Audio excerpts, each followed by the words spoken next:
ഇന്ന് എനിക്ക് ലഞ്ചിന് മഷ്റൂം ദം ബിരിയാണി ആയിരുന്നു കേട്ടോ. അത് ഞാൻ എങ്ങനെ ഉണ്ടാക്കിയെന്ന് കാണണ്ടേ.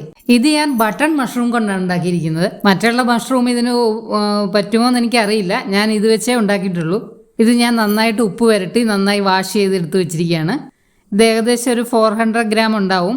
2 പാക്കറ്റ് മഷ്റൂമാണ് എടുത്തത്. ഇത് ദാവത്തിൻ്റെ ബസ്മതി റൈസാണ് ഞാൻ എടുത്തിരിക്കുന്നത്. 2 കപ്പ് എടുത്തിട്ടുണ്ട് അരി. ഇത് നന്നായി വാഷ് ചെയ്ത് ഒരു അരമണിക്കൂർ സോക്ക് ചെയ്യാൻ വയ്ക്കാം. ഇനി നമുക്ക് കുറച്ച് സവാള ഫ്രൈ ചെയ്തെടുക്കണം. അതിന് 3 വലിയ സവാള എടുത്തിട്ടുണ്ട്. അതിനെ ഇതുപോലെ കനം കുറച്ച് അരിഞ്ഞ് എടുക്കണം. ഏകദേശം ഒരേ കനത്തിൽ വേണം എല്ലാം ചെയ്യാനായിട്ട്. ഇല്ലെങ്കിൽ ചിലത് പെട്ടെന്ന് മൂത്ത് പോവും, ചിലത് മൂക്കാതെ വരും. ഇനി ചൂടായ എണ്ണയിലേക്ക് ഈ സവാള ഇട്ട് ഗോൾഡൻ ബ്രൗൺ ആകുമ്പോൾ വറുത്ത് കോരിയെടുക്കാം. ഇടയ്ക്കിടയ്ക്ക് നോക്കിക്കോണോ, ഇല്ലെങ്കിൽ ചിലപ്പോൾ കരിഞ്ഞു പോവും. ഇതുപോലെ ഇരിക്കണം കളറ്. ഒരുപാട് കരിഞ്ഞും പോകരുത്, നല്ല ഗോൾഡൻ ബ്രൗൺ ആവുകയും വേണം. ഇനി നമുക്ക് ഒരു കഷ്ണം ഇഞ്ചിയും കുറച്ച് വെളുത്തുള്ളിയും 2-3 പച്ചമുളകും കൂടി ഒരു പേസ്റ്റ് ആക്കി എടുക്കാം. നേരത്തെ നമ്മൾ ക്ലീൻ ചെയ്ത് വെച്ചിരിക്കുന്ന മഷ്റൂം ഇതുപോലെ ഹാഫാക്കി ഞാൻ കട്ട് ചെയ്ത് വെച്ചിട്ടുണ്ട്. അതിൻ്റെ കൂട്ടത്തിൽ 2 ചെറിയ ഉരുളക്കിഴങ്ങ് ഇച്ചിരി വലിയ ക്യൂബ്സ് ആക്കി അതും കട്ട് ചെയ്തിട്ടു. അത് ഓപ്ഷണലാണ്, ഇഷ്ടമുള്ളവർക്ക് ഇട്ടാൽ മതി. ഇനി ഇതിൻ്റെ മാരിനേഷൻ നമുക്ക് ഇതിലേക്ക് 1 കപ്പ് നല്ല കട്ട തൈര് ഒഴിക്കാം. പിന്നെ റോസ്റ്റ് ചെയ്ത 2 സ്പൂൺ കടലമാവ്.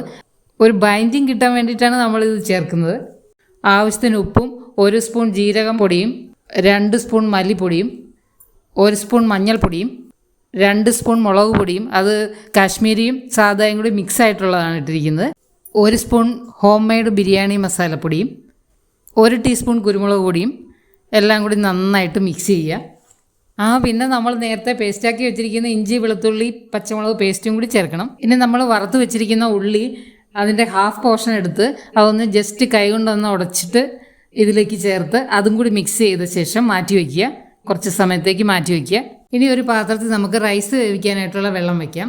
അതിലേക്ക് 3 ബേ ലീഫ്, ഒരു 8 ഗ്രാമ്പു, 2 വലിയ കഷ്ണം പട്ട, ഒരു 6 കഷ്ണം ഏലക്ക.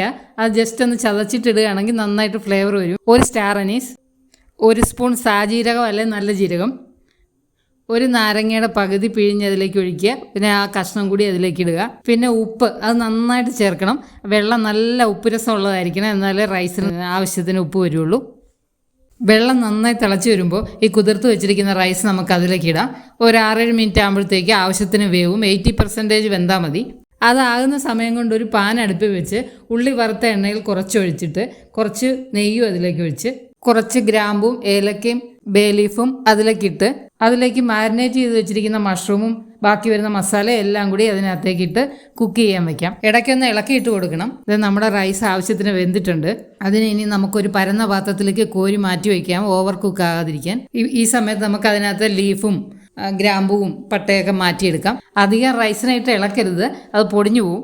പതുക്കെ സ്പൂൺ വെച്ച് വേണം അതിനകത്ത് ഇലയൊക്കെ മാറ്റിക്കളയാൻ. നമ്മുടെ മഷ്റൂം മസാല നല്ല കുക്കായിട്ടുണ്ട്, എണ്ണയൊക്കെ തെളിഞ്ഞു വന്നിട്ടുണ്ട്.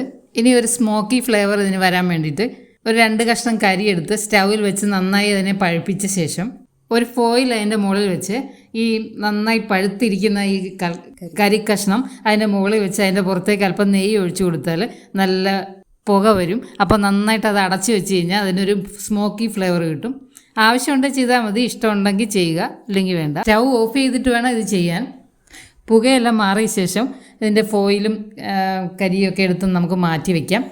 ഇനി ഇതിൻ്റെ പുറത്ത് നമുക്ക് റൈസ് ലെയർ ചെയ്യാം. ഒരു ലെയർ റൈസ് ഇട്ട ശേഷം അതിൻ്റെ പുറത്ത് കുറച്ച് ബിരിയാണി മസാല തൂവി കൊടുക്കാം. അതിനുശേഷം അരിഞ്ഞു വെച്ചിരിക്കുന്ന മല്ലിയിലയും പുതിനയിലയും ഇടാം. പിന്നെ നമ്മൾ വറുത്ത് വെച്ചിരിക്കുന്ന ഉള്ളിയും കശുവണ്ടിയും കിസ്മിസും എല്ലാം നിരത്താം. അല്പം കുങ്കുമപ്പൂ പാലിലിട്ടതാണിത്. ഇതുണ്ടെങ്കിൽ ഒഴിക്കാം. ഇത് നല്ല മണവും ഫ്ലേവറും ഒക്കെ കിട്ടും. പിന്നെ അല്പം നെയ്യും കൂടെ നമുക്ക് ഒഴിച്ചു കൊടുക്കാം. ഇതേപോലെ തന്നെ ഇനി ഒരു ലെയറും കൂടി നമുക്കിടാം. ഏറ്റവും മുകളിലത്തെ ലെയറിൽ അല്പം റോസ് വാട്ടർ കൂടി നമുക്ക് ഒഴിച്ചു കൊടുക്കാം. നല്ലൊരു മണം കിട്ടും. ഇനി ഒരു സ്പൂണിൻ്റെ അറ്റം കൊണ്ട് ചെറുതായിട്ട് 2-3 ഹോൾ ഇട്ട് കൊടുക്കാം, അതിൻ്റെ ആവി പെട്ടെന്ന് മുകളിലേക്ക് എത്താൻ വേണ്ടിയിട്ട്. എന്നിട്ട് നമുക്ക് നല്ല ടൈറ്റായിട്ട് അത് അടച്ചു വയ്ക്കാം. എന്നിട്ട് ഒരു തവ എടുത്ത് ചൂടാക്കിയ ശേഷം അതിലേക്ക് ഈ ബിരിയാണി പോട്ട് എടുത്ത് വയ്ക്കുക. എന്നിട്ട് സിമ്മിലിട്ട് ഒരു 15 മിനിറ്റ് നേരം ദമ്മ് കൊടുക്കുക. 15 മിനിറ്റ് കഴിഞ്ഞിട്ടുണ്ട്. നമുക്ക് തുറന്നു നോക്കാം. കൊതിപ്പിക്കുന്ന മണമാണ്, ഇവിടെ മുഴുവൻ മണമായിട്ടുണ്ട്. ഇതൊക്കെ ഉണ്ടോ, റൈസൊക്കെ നല്ല സെപ്പറേറ്റ് ആയിട്ട് ഇരിക്കുന്നുണ്ട്, ഒട്ടും സ്റ്റിക്കൊന്നുമല്ല. നല്ല ടേസ്റ്റി ബിരിയാണിയാണിത്.